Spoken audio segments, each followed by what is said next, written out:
Hello, and welcome to Mental Health Moments Day, where I share with the world my mental health, and I also share things to do about it. And then there's always other mental health issues. I feel like I'm at a support group. My name is Carol Sanick, and I have anxiety. Okay, and I have some ADHD. I've possibly had both since I was 3 or 4 years old, and that's a very long time. So welcome to my podcast, Thrive. Again, I'm Carolyn Sanick, life coach, author, and high-value woman, and this is my podcast, Thrive. I did say that already, where you will get tips on thriving for the next several minutes. Everything I admit I have can easily lead to being stressed, and that's the road I'm taking today.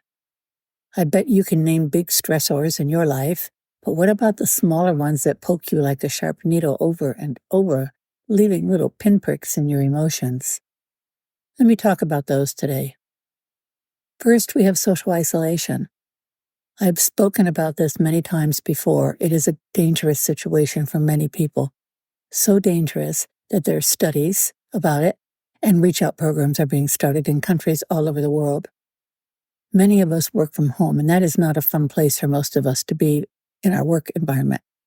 When we have a strong sense of community, we tend to live longer than our socially isolated counterparts. I've been recommending taking strides against social isolation by being a joiner of activities you like. Children stress us, especially when they're hurt or disappointed, and we've already had a full plate when this happens. Usually it's after dinner. It is truly important to share the load with your partner, and yes, I'm talking to women now. This is not entirely your job in raising your children.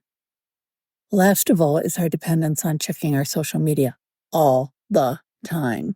We look for endorsement and emojis from our friends, and when we get them, we really feel good. And when we don't, well, you know how that feels.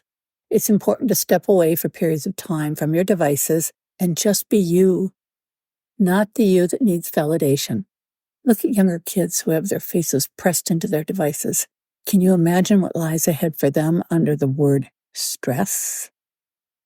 Just some things to talk about or think about. Sorry about that. Think about. Well, yeah, talk about and think about. Anyway, this is Carolyn Sanick, life coach, author, and high-value woman. This is my podcast, Thrive. Thank you so much for listening, and that is a wrap.